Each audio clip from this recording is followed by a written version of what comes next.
Hello guys. Welcome back to a new video. In this video you will watch a Prehistoric Predators documentary. I hope you enjoy the video. Don't forget to subscribe, like, and share the video with your friends. 30 million years ago, a monster roamed the landscape. Well, we're talking about one of the most ferocious animals that probably ever walked the earth. This was the biggest beast to live in North America since the dinosaurs. Look at the size of that skull. Look at all those teeth in there. There is no animal like this anywhere. See, if this thing's biting over the front. But this creature's true character has baffled the world's best paleontologists. It might look like a pig, but it's more vicious than a grizzly bear. One thing is for sure, this beast was so frightening, some call it the pig from hell.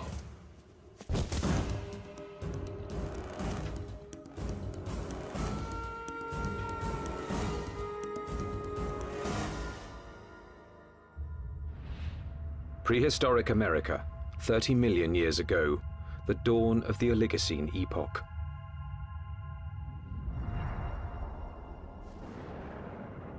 The Earth was cooling, and as temperatures dropped, the landscape began to change.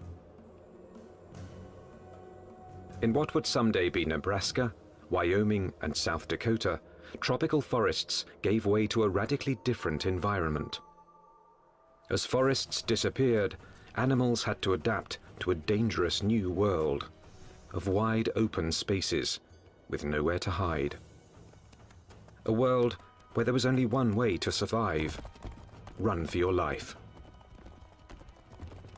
Camels become adapted for open country, horses become adapted for open country, and you have to be able to escape your predators by being fast runners. As prey animals became harder to catch, predators also had to change. In this arms race, it took speed and jaw power to stave off starvation. There were nimravids, cat-like creatures with saber teeth, which could kill with one quick bite. And the fearsome hyenodon with its lethal jaws.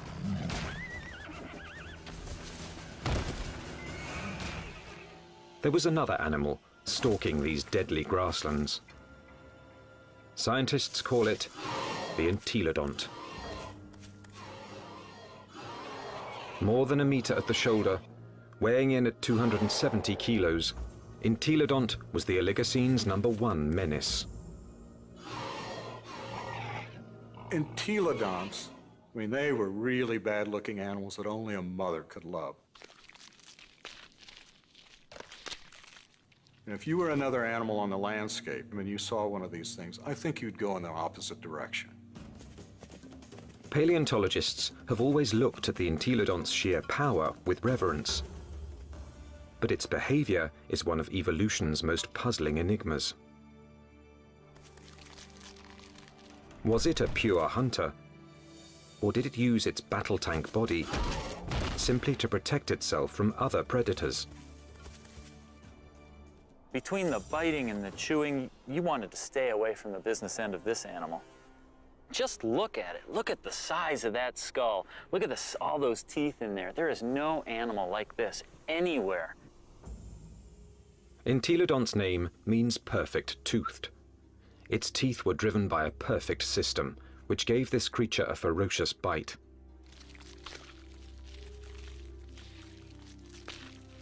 Its jaw power came from two massive cheekbones that leveraged the muscles and supercharged them, driving the deadliest jaws of its time.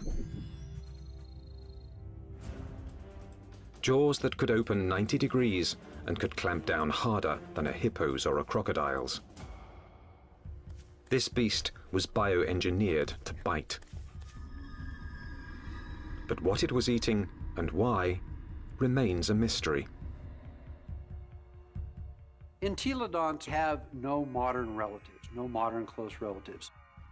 So it makes it a challenge for a paleontologist to figure out how they made their living. What would an animal with such an enormous flange on its face, such enormous teeth, be eating? What was it doing?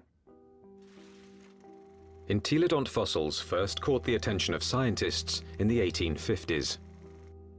They decided it was a bear-like creature.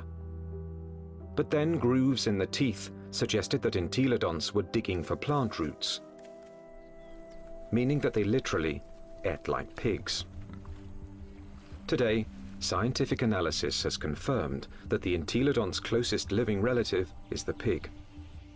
But while this creature has some pig-like features, scientists have struggled to place it in any one category.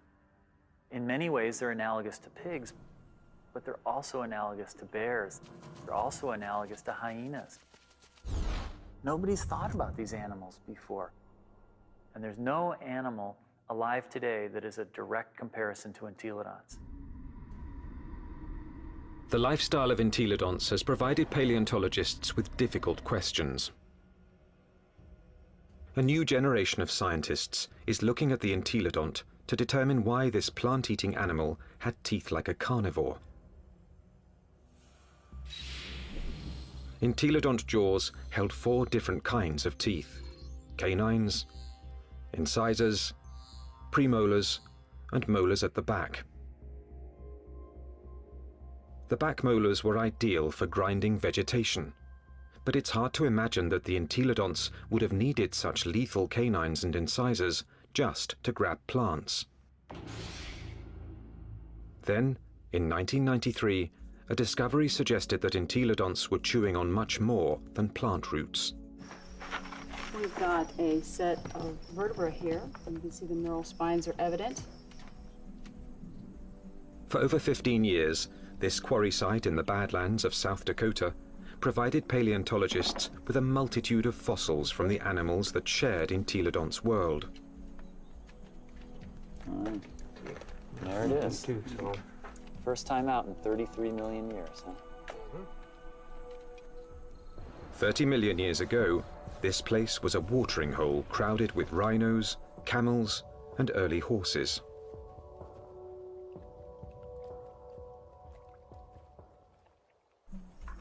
Well, we have some articulated ribs. Scientists also found one of the largest collections of entelodont bones in the history of North America. So many that they dubbed the site the Big Pig Dig. Fossil hunters also found the prehistoric equivalent of fingerprints, entelodont teeth marks, all over the bones of the biggest and fastest animals of its time. Well, these represent bite scars along the dorsal margin of this rhinoceros skull. Well, what could make these marks? If we take an entelodont skull, we see that the premolars are widely spaced apart. So when we lay that over the top here, lo and behold, they're matching up quite well, suggesting that this animal is at least a likely candidate for biting through the top of the skull of this rhinoceros. The dig presented key evidence that entelodonts didn't just eat plants, suggesting that they were less like modern pigs and more like fearsome prehistoric predators.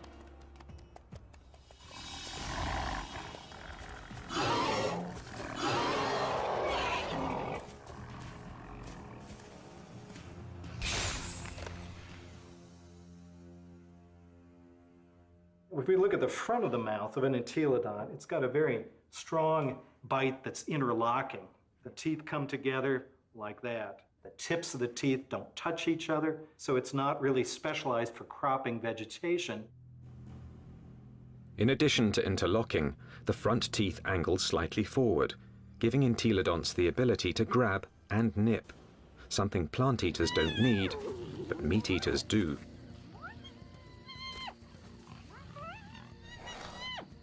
The incisors and the canines have been perfectly capable of tearing a bite out of a carcass.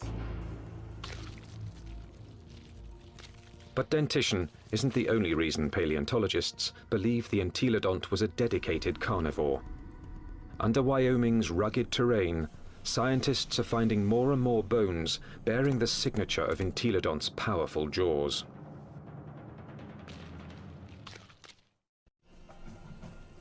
Across the Great Plains of North America, scientists are investigating a prehistoric pig.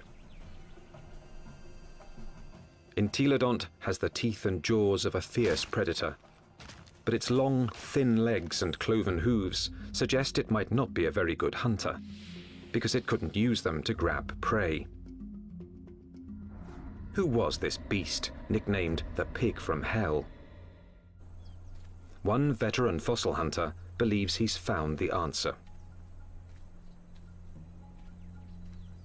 I look at him as an attack predator, that he was top-of-the-line predator, just like the lion is today in Africa, and just like T-Rex was in the late Cretaceous. Paleontologist Kent Sundell has great respect for this creature's power to kill. At Wyoming's White River Formation, he's found what he thinks is ultimate proof of its hunting prowess. 25 million years ago, this was a flat plain near a river where horses, camels, and rhinos gathered to drink.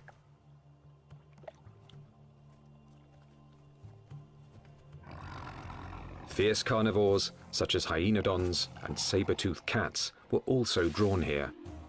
It was the perfect spot to ambush and kill the unwary prey animals. In 1998, Dr. Sundell found the mangled skeletons of 7 miniature camels jumbled together. All the bones had been gnawed, and 6 were missing their hind quarters. In theory, they could have been the victims of several predators, like the hyenodon or early saber-toothed cats. But when Dr. Sundell matched up the teeth from White River's meat-eaters with the bite marks on the camel's bones, only one fitted.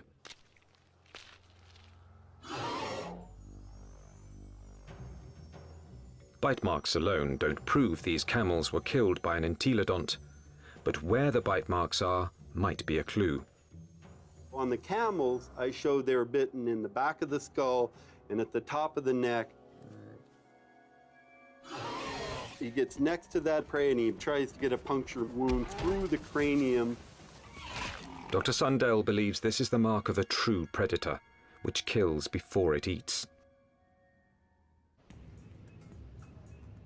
And hundreds of miles away, in Ohio, there's more evidence that entelodonts could have hunted. Evidence from a scientific journey no one's ever taken before. Inside an entelodont's 30-million-year-old head.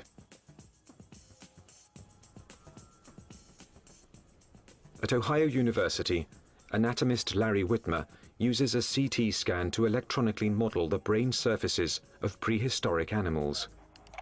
When he modeled his first entelodont brain, he noticed something unusual. This animal's eye sockets face right back out at us. What that tells us is that this animal almost certainly had binocular vision, meaning the visual fields overlapped, which allowed them to have some depth perception. Larry Whitmer believes entelodont's eyes help to identify it as a predator. There's a decent chance that this animal has binocular vision as a predatory adaptation, to actually spot prey and actually judge their distances, which you might actually expect an ambush predator to have. So it could actually jump at the right speed and the right distance in order to capture its prey.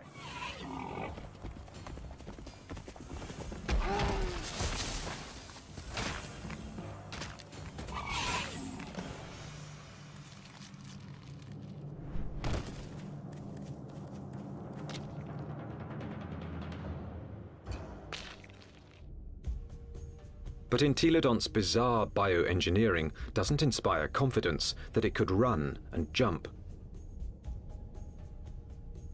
its body bones are light compared with its massive skull.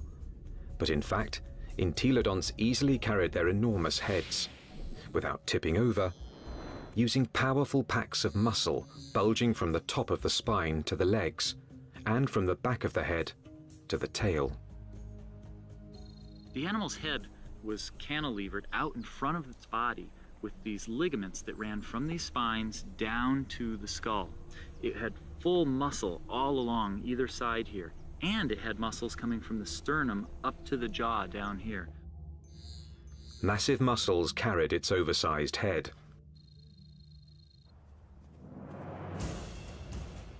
But to bring down a camel, it would also have to run fast. And that's when the entelodont's agile, lightweight body may have paid off. There's just one problem. When a predator catches its prey, it relies on its claws to grab it and bring it down.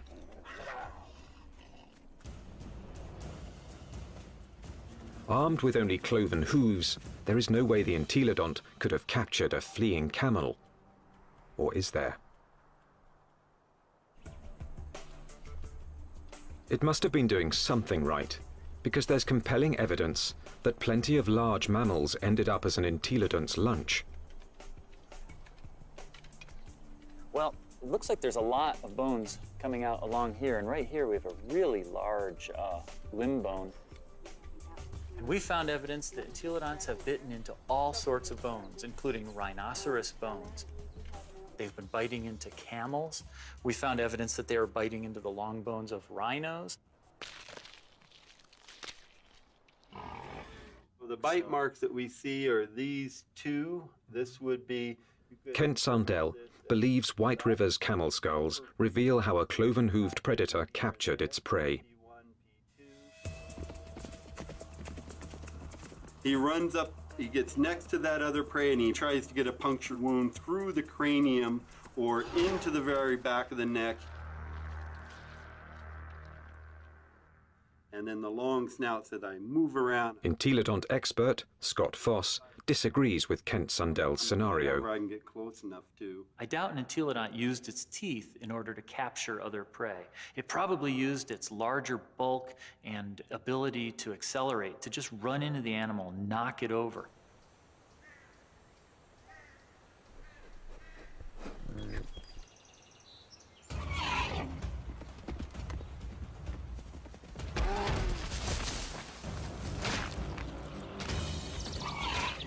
Once I had that animal knocked over, then the teeth can go into business, then the jaw goes into business, and it could crush whatever it went into.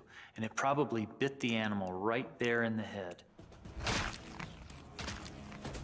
Entelodont had all the tools necessary to kill prey animals.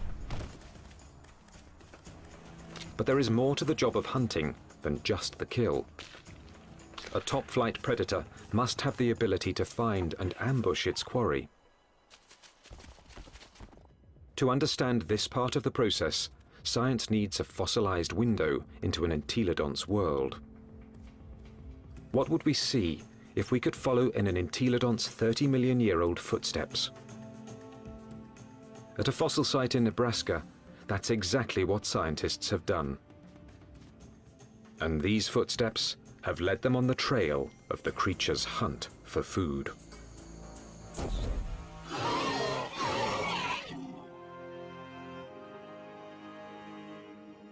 Northwest Nebraska, home to Toadstool Geologic Park, one of America's more remote tourist destinations, and a treasure trove for anyone fascinated by life's ancient past.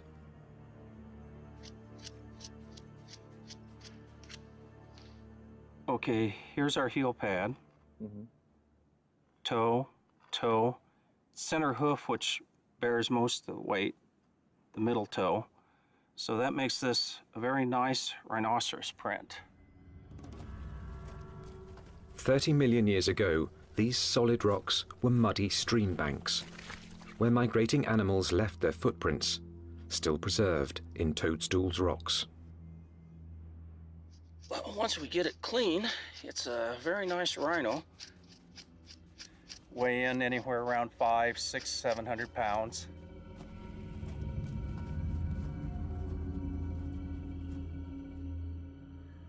Dave Nixon has spent over 25 years analyzing the fossilized animal tracks of Toadstool Park. So on the first slabs over there. He pours water on 30-million-year-old tracks to make them more visible. He can then interpret the animal's behavior. And he's walking at a deliberate pace, but not excited until he gets to this point. He starts to become stuck in the mud and shows quite a bit of emotion here because he really kicks. Lands here, and he's out of the mud, but he puts another leap in, and the third bound takes him out of our exposure, and we're seeing excitement, if not fear. And if you're a herbivore, somebody always wants you for lunch. The rocks reveal that something was following the rhinos. We also have some smaller tracks. They look really tiny until you realize they're the tips of the toes. And what we have is an entelodont. The entelodont tracks at Toadstool Park give experts like Dave Nixon an unparalleled opportunity to understand how these creatures might have hunted. Because on that day, 30 million years ago, entelodonts weren't the only animals following the rhinos. And we have a set of carnivore tracks over here. These are smaller, and there are some claw marks on the inside. And we have another set right here. That carnivore may have been a hyenodon. 30 million years ago, hyenodon was one of the top carnivores in North America. Its powerful jaws could pin down any prey animal. Then its razor-like teeth would finish the kill. But it also had the patience to track the prey over long distances. The carnivores are following the herd animals who go through first and fairly close. They'd be relatively on the heels of the group.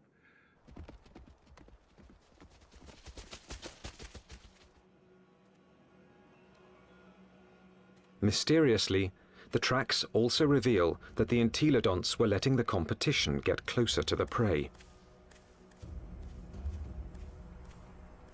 They're following the main herd, but they're not as close in time.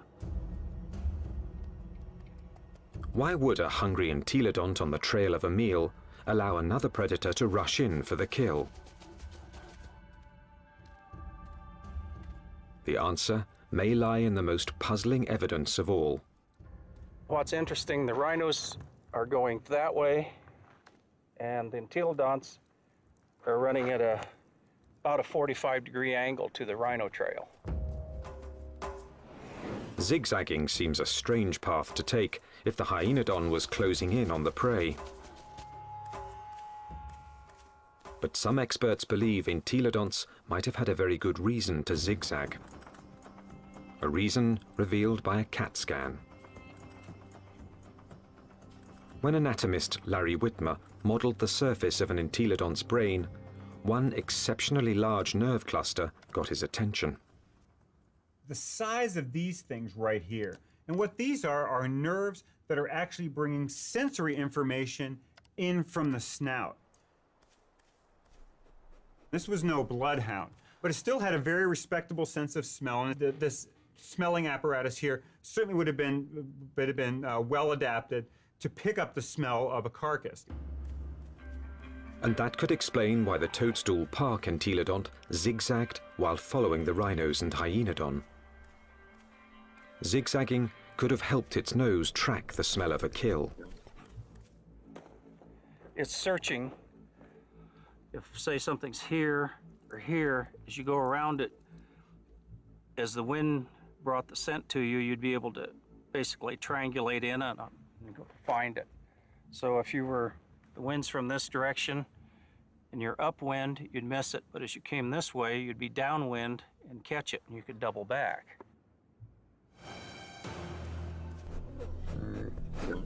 It puts its nose up in the wind, it catches the scent, and then it's going to start zigzagging along, walking from one side of the riverbank to the other till it picks up a smell, and then it'll start zeroing in on it. And by moving from side to side, it's able to pick up changes in that smell and zero in which direction it wants to go. How do we know this behavior? Because animals with good smell do that today. Modern predator behavior could provide crucial clues as to how the entelodont lived. There's no doubt that this 30-million-year-old battle tank was built to kill, but it may have let others do the killing and then moved in to take possession. One of the strategies we often see that takes place is where one animal will chase another one off of a carcass. We see this at Yellowstone National Park, where wolves will bring down an elk and a grizzly bear will chase off the wolves because it's bigger, it's nastier. This might have happened to the hyenodon at Toadstool Park.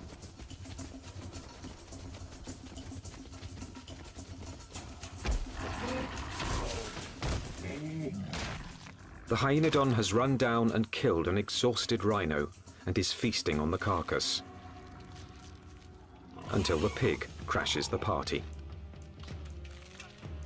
The razor-jawed beast goes from fearsome predator to underdog.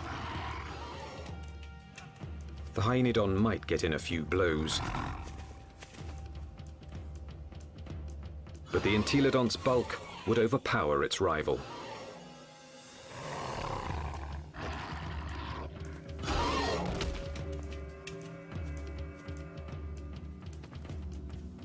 Entelodont had the tools to take any carcass it wanted.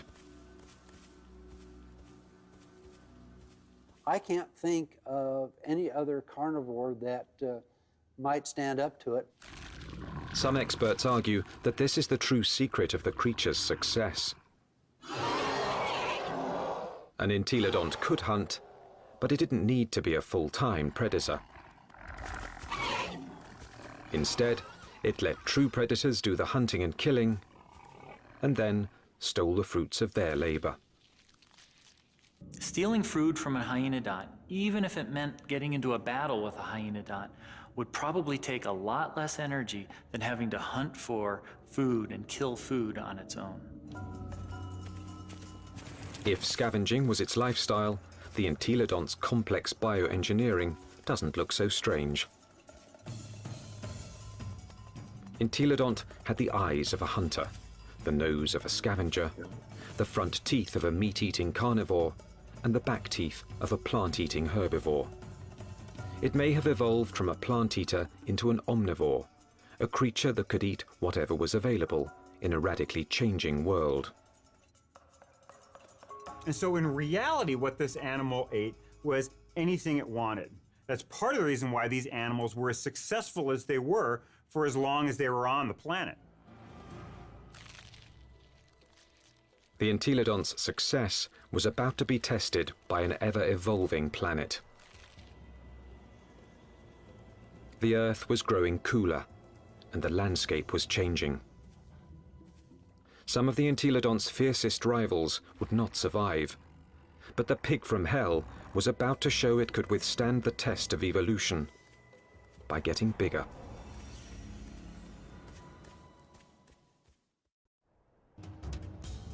"25 million years ago, entelodont reigned supreme.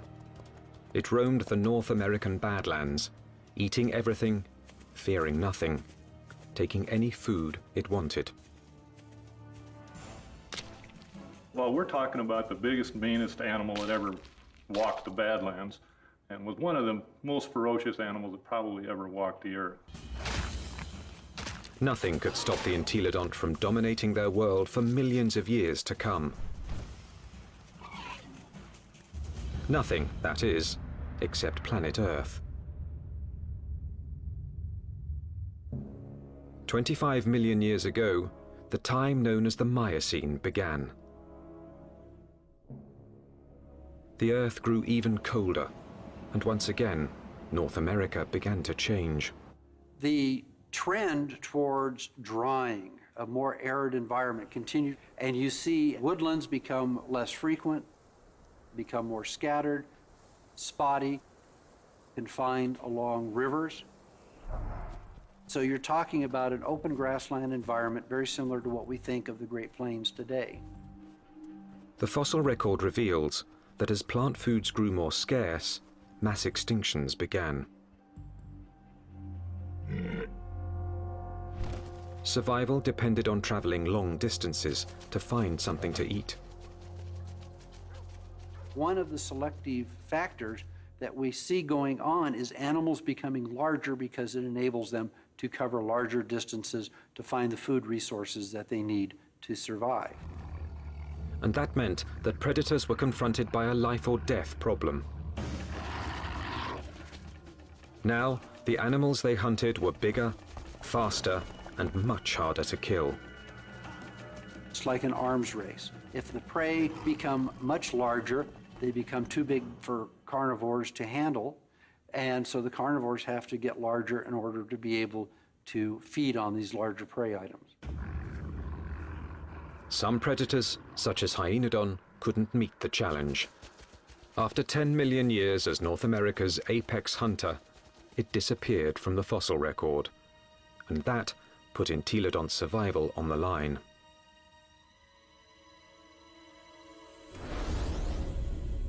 When the predator is gone, the scavenger is now in danger. The scavenger now needs to adjust its lifestyle.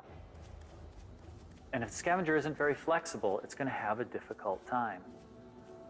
And in fact, the so-called pig from hell disappeared from the fossil record at about the same time. But this species wasn't gone. Entelodonts evolved to rule the North American plains with a vengeance. This pig hadn't become extinct, it had supersized. This new version stood over 2 meters tall and was 4 to 5 times the size of its predecessor. It still had a battle tank body and a sprinter's legs. Its skull and jaws were now even more massive and more intimidating. It was bigger than a modern bison.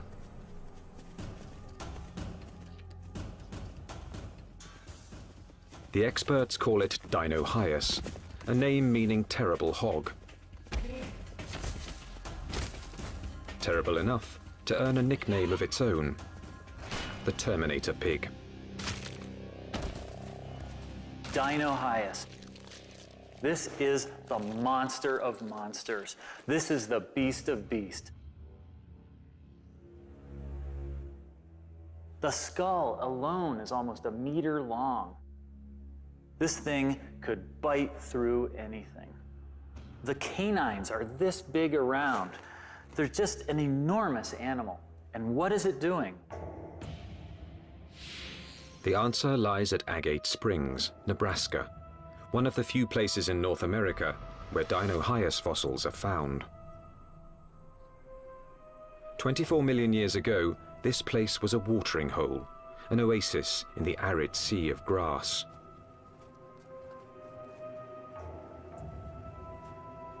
Hundreds of animals, many of them rhinos, gathered here to drink.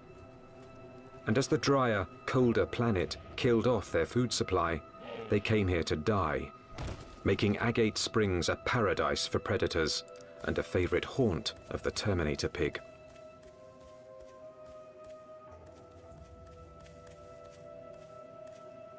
This thing was eating the big animals. We think that this guy was specializing on the large rhinos that lived at the time, on the calicotheres that lived here at Agate Springs. This is a limb bone from a calicothere, and in it we have a bunch of bite marks made by either a predator or a scavenger. The entelodont premolar, one of the teeth you find just behind the canine, appears to match these holes very well. When its crushing jaws bit into some of the Miocine's biggest mammals, Dinohyus was chewing on more than meat.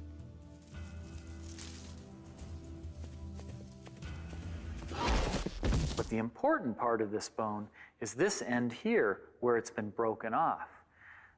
The animal bit through the bone, sheared it off, and then had access to the nutritious marrow that was inside. Bone marrow is one of the most nutritious foods an animal can eat. And in times of mass extinction, it would have been a prime source of nutrition.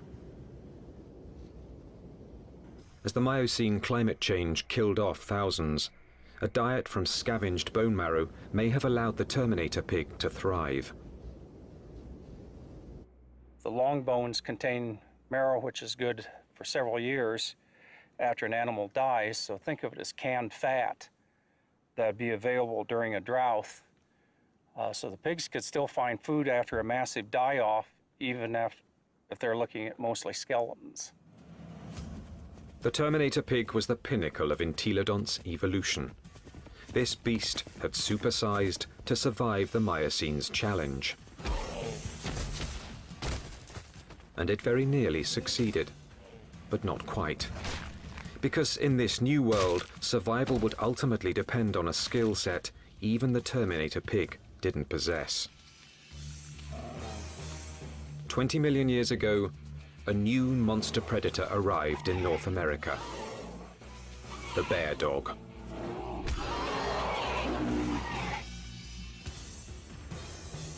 The Miocene epoch, 20 million years ago. In what's now northwest Nebraska, Dinohyus, aka the Terminator pig, is settling down to eat. The chances are good that its meal will be interrupted.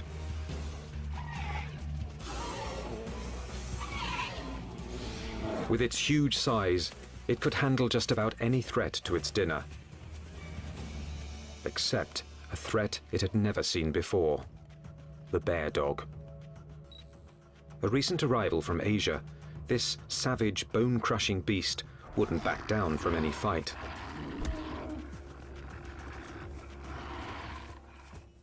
The bear dog migrated from its homeland in China and Mongolia across the Bering Strait to North America about 23 million years ago. Just about the time that North America's top predator, the hyenodon, suddenly disappeared.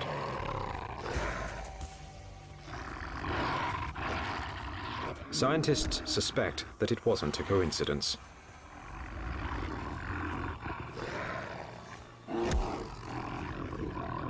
They certainly were probably much better predators in lots of ways compared to hyenodon.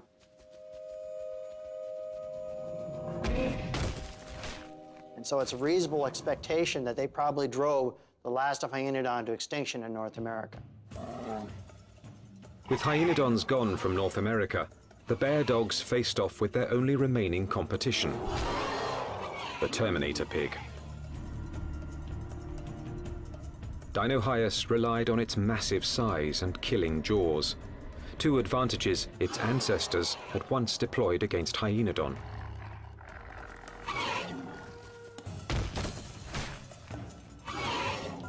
But the bear dogs counterattacked with new evolutionary weapons. Its first weapon was speed. With its heavily muscled, top-heavy body, Dinohyus could be a fast runner in short bursts. But on the vast, open plains, the bear dog's bioengineering was perfectly suited for long-distance pursuit of prey that was becoming much harder to catch. When you look at the skeleton of this animal, it's a much more sophisticated, much faster running animal. We see longer legs in the horses, longer legs in the camels. So if it came to running down prey items, this animal would have had an advantage. Its next weapon was its teeth. Entelodonts ate well because their jaws and teeth could tear flesh and crush bone to extract its highly nutritious marrow. But bear dogs could do these things just as well. In fact, even better.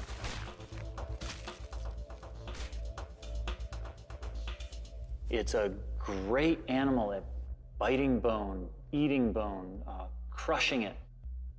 And it also has a set of teeth that are sharper than any entelodonts. Entelodonts, for example, wear the tips of their huge canines off, and they're not actually very good for puncturing, probably because they spent so much time crushing bone with them. This animal never does that. Its canine teeth are always much sharper. It also has better slashing teeth in its jaw than any entelodont had.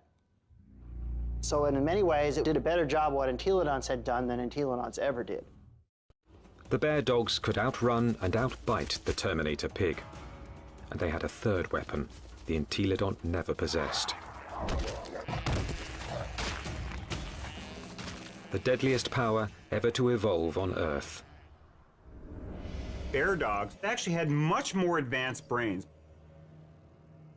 Brains that were much more like what we see with modern animals. So where these entelodonts had relatively archaic, simple, smooth brains, these bear dogs actually had a much more expanded neocortex that was more highly folded. These were more sophisticated animals. Instead of developing brain power, entelodonts had responded to the Miocene challenge by supersizing into Dinohyus. For almost 20 million years, they had ruled their world by brute force.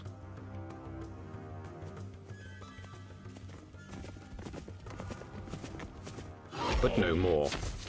From now on, brains, not brawn, would decide who won and who lost nature's battle to survive. The mammalian world was fully caught up in this neural arms race. That arms race was starting to take place, and these entelodonts apparently were taking part in that. That may have actually put these animals at something of a disadvantage. This was an animal that almost certainly was driven mostly by instinct, with fairly predictable, stereotyped responses. This was not a clever animal. In combat, Dinohyus would have been bigger and stronger, but brain power could have given bear dogs the decisive advantage. Today, intelligent predators like wolves make up for their smaller size by hunting in packs to execute a creative plan of attack.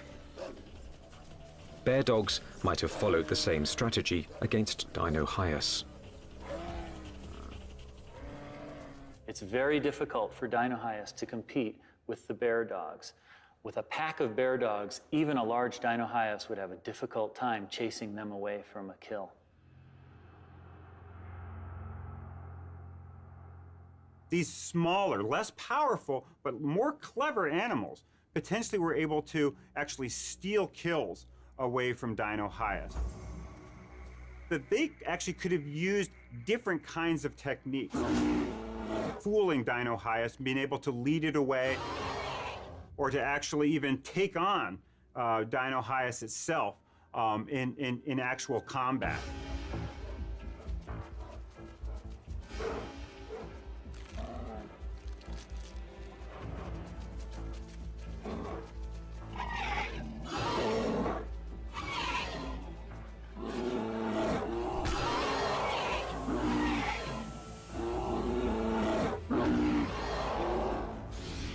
And so this is a more advanced animal in terms of its teeth, in terms of its speed, in terms of its overall body size, and especially in terms of its intelligence. This thing has a much larger brain for its body size than does any entelodont.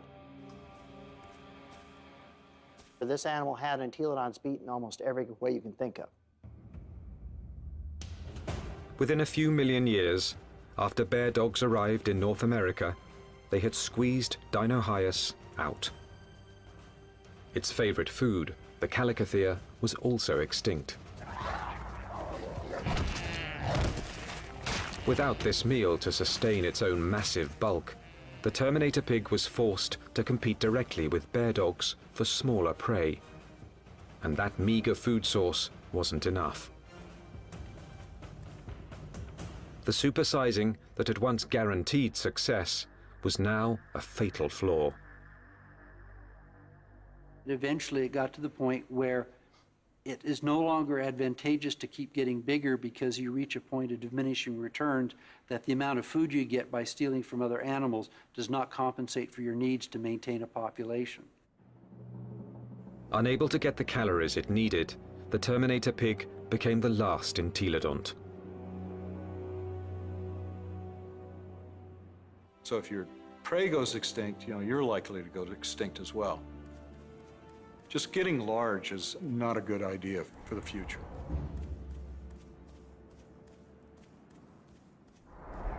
Despite its rapid demise, entelodont was an evolutionary success. It dominated its environment for nearly 20 million years. It had the ability and intelligence to either hunt, scavenge, or forage, allowing it to survive on any available food source. This behavior is now the norm for more modern omnivores, like bears and humans. And some think a bit of entelodont's predatory instinct still lives on. When I was a kid growing up on a farm, I was always told, don't fall down the pig pen, they'll eat you. But the entelodont's living legacy isn't what fascinates the experts. Science is unraveling its secrets. Nothing else quite like it has ever walked the earth.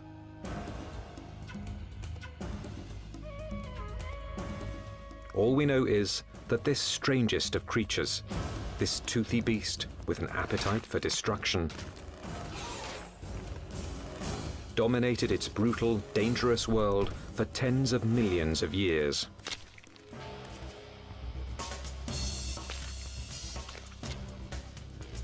A powerful tribute to the entelodont, perhaps the most unusual and the most mysterious of all prehistoric predators.